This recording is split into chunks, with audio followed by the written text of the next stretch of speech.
এটা ছিল দিদির বিয়ের আগের দিন। সারাদিন কী করলাম চলো প্রথম থেকে শুরু করি। So hey guys, this is Priya and welcome to Priya's dictionary. আগের ভিডিওতেই বলছিলাম আমার এক্সামের মিডিলে দিদির বিয়ে, তো এখানে কেমন কাজবাজ চলছিল আমি কিছুই জানতাম না, তাই এক্সাম দিয়ে ফিরেই দেখতে শুরু করে দিয়েছি এখানে কেমন কাজবাজ চলছে। আর এই সব ডেকোরেশন আমার আইডিয়াতে, অ্যান্ড ফাইনাল লুকটা কালকে দেখাবো তোমাদের।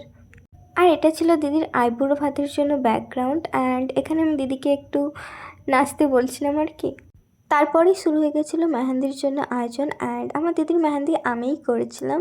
ফাইনাল লুকটা তোমাদের অবশ্যই জানাবো। আর হ্যাঁ, আমার দিদিকে আজকে কেমন লাগছে অবশ্যই কমেন্টে জানাবে। আর এখানে আমি মেহেন্দি করেছিলাম।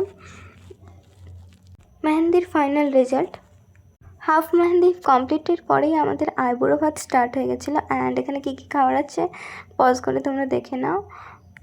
আজকে কিন্তু দিদিকে খুব মিষ্টি লাগছিলো, অ্যান্ড কেমন লাগছে তোমরা কমেন্টে জানাবে। আর এখানে আমি খাওয়াচ্ছিলাম ইলিশ মাছের মাথা, অ্যান্ড সবাই বলছিল কোনটা ইলিশ মাছ আমি চিনি না। দেন আমাদের ফটো সেশন চলছিলো, বিকজ ফটো তোলা তো ম্যান্ডেটারি, দিদির বিয়ে বলে কথা, ফটো তোলা তো ইম্পর্টেন্ট না। দেন সবার ডিনারের পর আমি আবার মাসিমণির মেহেন্দি করেছি, যেটা দেখাচ্ছিলাম। মনে হচ্ছিলো আমি যেন সবাইকে অ্যাডাপ্ট করে নিয়েছি। So guys, it's all about. এটাও তো তুই কিছু না করছিস।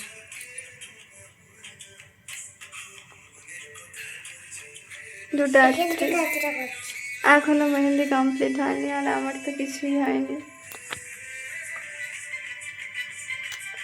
সো ইয়া,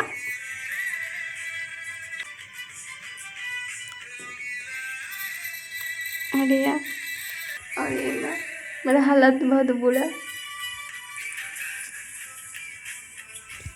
আর এইসব এক্সপেরিমেন্ট করে সারা রাত না ঘুমিয়ে কাটিয়ে দিলাম। So yeah, that's it for today.